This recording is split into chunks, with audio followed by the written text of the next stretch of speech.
Hello. I'm just going to wait another minute or two to see if anyone else trickles in.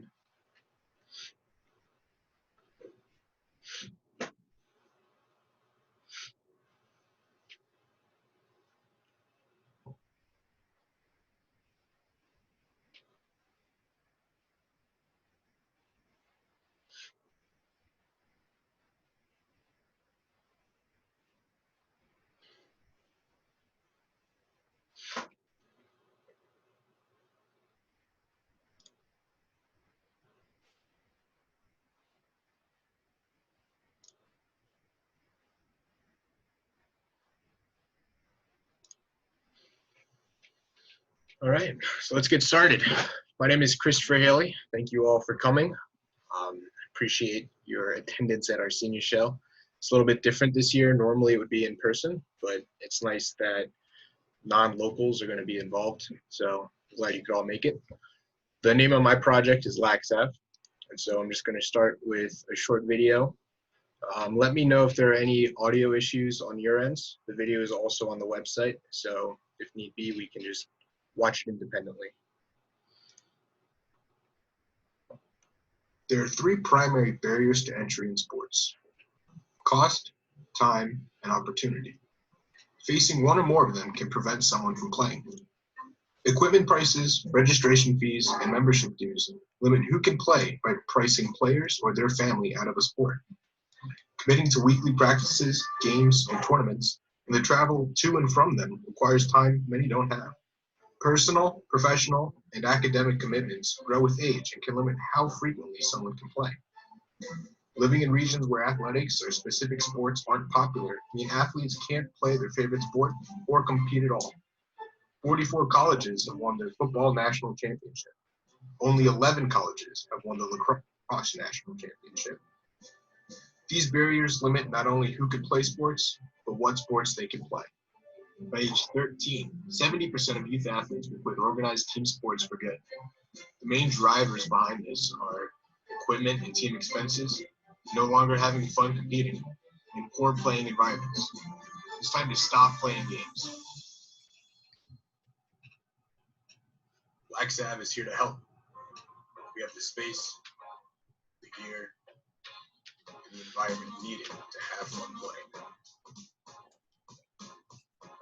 We partnered with the best coaches in the world, so even if you've never touched a stick before, you'll be able to learn the basic skills you need to start playing in under 20 minutes. Our staff is putting the work to find the best equipment available. We've partnered with industry-leading manufacturers to ensure that LACSAV has top-of-the-line equipment. When you aren't playing, come stop by our in-house restaurant. We have food for the kids and drinks for the adults. LACSAV, come and play. So we'll start with a little bit about why I'm using lacrosse as the sport for the basis of this project. So right off the bat, it's a safer alternative than other contact sports. At the college level, the injury and concussion rate are much, much lower than the football and other contact sport rates are. It's much safer than combat sports and even hockey and rugby. Lacrosse allows for more player diversity, not just in ethnicity or religion, but actual body composition. In most sports, positions are in part determined by what you are or how you look. In lacrosse, we have two different men named Miles Jones and Dan Ike. They play in the same league. They play the same position, even though there's 7 inches and 75 pounds of difference between them. Despite those physical differences, they've actually put up very similar numbers for both goals and assists. And that kind of success isn't very common for different body compositions in other sports. American lacrosse is growing. The most recent recorded year from 2018 to 2019 has the most American participants. There are more professional leagues in the US and Canada growing every year. And this graphic is actually out of date. There's been an expansion, so there's 26 professional teams currently. The most recent indoor and outdoor international championships that now have 40 and 20 countries participating had at the second most recent games only 35 and 12. So the international level is also growing. and lacrosse is being considered for Olympic participation after the 2024 review. We know Americans watch sports across the 4 big sports, which are football, basketball, baseball, and hockey. There are more than 160 million viewers for the final games or for the championship series. Compared to lacrosse, that's only just over 1.1 million views for the 2 most watched games of all time. So there's definitely room for more people to grow the sport and to be engaged. So how do we get people engaged? I talked to members of 4 different organizations. First is the PLL, which is the newest outdoor men's professional league. Shootout for Soldiers, which is a nonprofit benefiting American troops and veterans. The Philadelphia Wings, which is the indoor men's professional team in the Philadelphia area. And then US Lacrosse, which is the national governing body for the sport. The CEO of US Lacrosse is Steve Stenerson, and he's also on the board of directors for World Lacrosse, which is the international governing body. So what I was learning from them is that it's not a really accessible sport. It's expensive to pay for equipment for the first time, and so unless there are programs that benefit you or somewhere you are close to, it's hard to get into the sport. It's also hard to keep kids interested. Louis Serino is the facilities manager for the NLL Wings, and he also coaches and organizes multiple clinics throughout the year in the US and in Europe. Another issue that came up, mentioned by Steve Stenerson, is that part of the challenge is we face inconsistent quality of experience for players. And so the solution that I was going to come up with had to make the sport more accessible. It had to be fun. Most importantly, it had to be a consistent experience for new players, for experienced players, for athletes, and for non-athletes. So what is LACSAV for? Well, it's for parents. They have somewhere to bring their kids for a positive environment. It's for youth players who want to be involved in the sport, but maybe don't actually enjoy the traditional team sports model. And it's for young adults who either are participating in sports actively or who never have. And they want something to do with their friends on, just a Saturday night.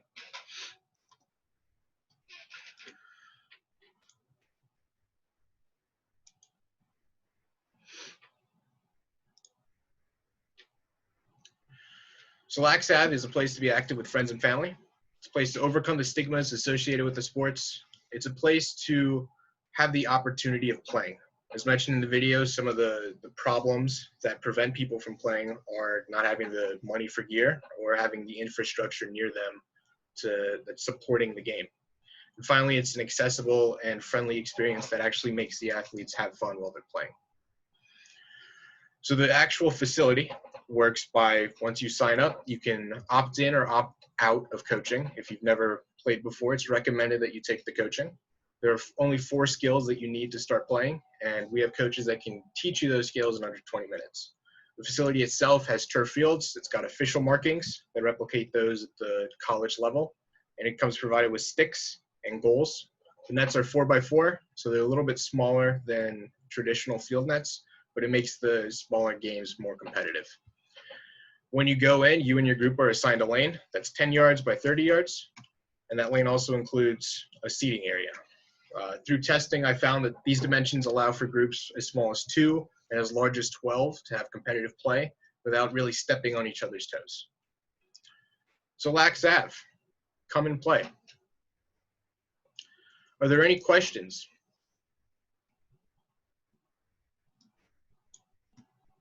You might have to unmute yourself.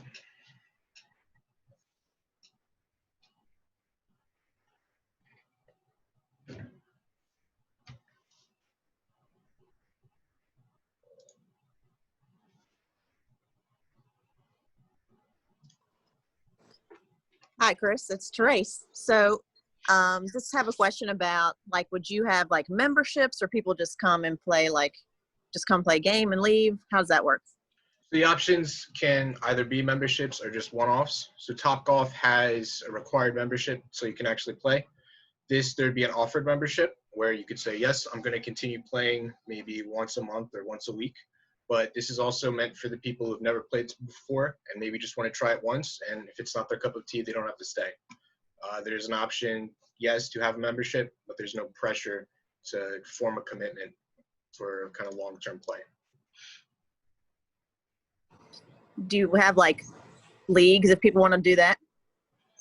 So this is meant to kind of be like visitor driven in the same way that bowling or like Topgolf is. It's not meant to promote kind of intergroup play. It's really focused on having a recreational feel for you and the people you bring to the sport. Thank you. Yep.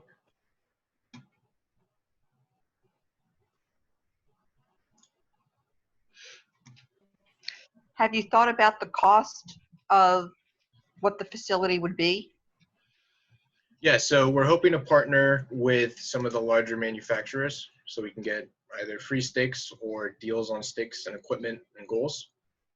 US Lacrosse has a bunch of programs directed for schools and after-school programs to get people involved with the sport, and we're hoping that there'd be a way to work with them to either bring the cost down of the facility or to do something to support revenue. Right now, there's nothing outlined in the financials, and it would be an expensive facility, but because it's structured around singular lanes, it could be kind of fudged with depending on the actual physical space that we can have. So it could be a place where there's only 2 lanes and it's very cheap, or it could be a place with, you know, N number of lanes where the price keeps going up. So it's a model that can be changed and altered depending on how many resources are actually available at that time.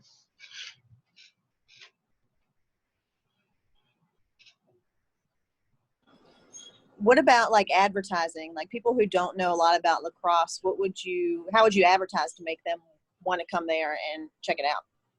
So right now, most of lacrosse advertising is actually on social media. It's not completely irregular with some of the just kind of the modern focus for ads.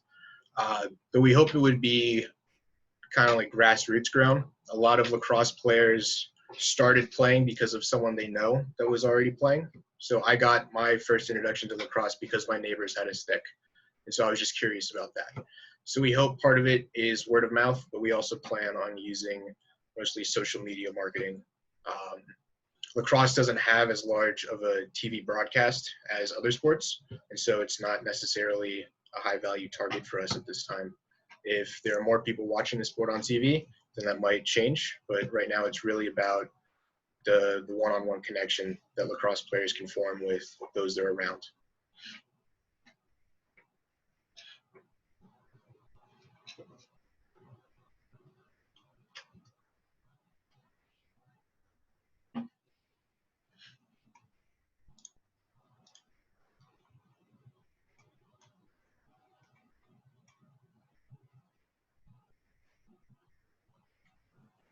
Another question, would you have space like people, Sorry, can you repeat that? okay, I thought I heard, maybe it was feedback, but I was asking like if people wanted to have like, would you have space for like kid parties or even adult parties so people come and, you know, have like a work group or something like that? Yeah, so because it's, again, based around that lane structure, you can have as many lanes as you want.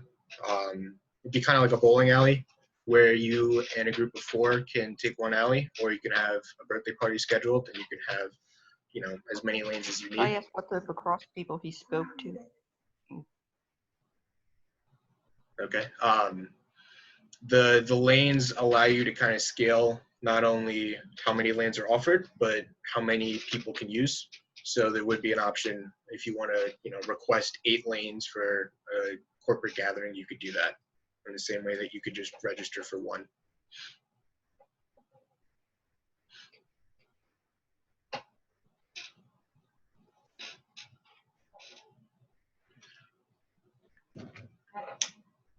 Would there be people there to like help if you don't know how to play lacrosse and to give you direction regardless of what your skill level would be? Yeah. So as I mentioned in the video, there's optional coaching. What part of my testing revealed is that there's only really 4 essential skills for the sport. And I'm not a trained coach, and I was able to teach people those skills in right around 20 minutes. So I'm hoping that with partnering with actual coaches and people with experience teaching the game that could be brought further down. But the facility would have staff on hand for people who are trying the sport for the first time or who want a little bit more guidance on how to play. And that coaching opportunity would precede those people going to their lane. So you would register, you would say, yes, I want coaching, you would get your coaching, and then you would go to your lane.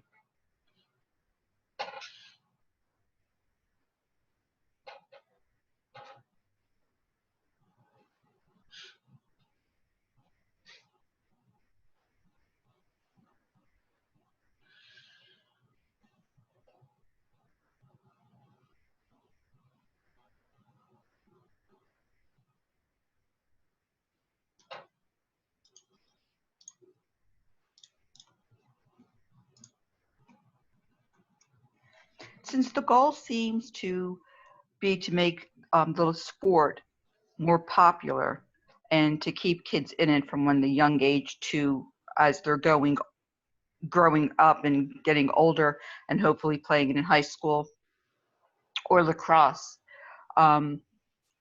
would the way this is set up help not necessarily kids who are already on teams and have a team to practice with, but be able to come here and maybe run like skills camps or something to say they have certain basic skills, but now they need that to, bump it to the next level?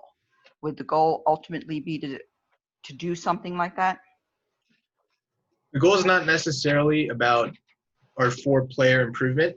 It's really about creating a space for people to play the sport. That being said, with the coaching staff that's retained kind of year round, there would be opportunities to have like a spring training camp or like a winter 4-week course to focus on certain drills. So there would be opportunity to kind of change what's being offered at the facility. A lot of professional players now are part of a touring coaching program.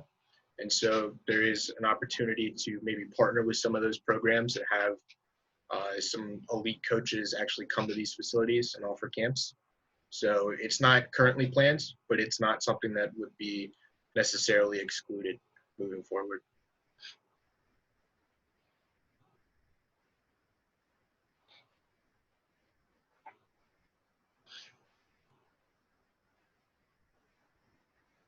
The coaches that you would have on staff, like, would they have to be already established coaches in the sport? Do they have to go through some sort of training? Like, how do you decide who you're going to hire on? Sure. So US Lacrosse right now has kind of a coaching certification. And so what they do is they offer free training and paid training, but essentially anyone can register for an account with US Lacrosse, and they offer a very comprehensive course for the different coaching levels. The people we would hire as coaching staff for LACSAV would have completed a certain number of modules through that US Lacrosse training program. So we can be confident that they're teaching kids the right actual skills and that they're doing so in a way that is productive. And so we would either encourage or require that the coaching staff we hire complete those trainings because we want to make sure that we're actually, teaching kids the right way to play.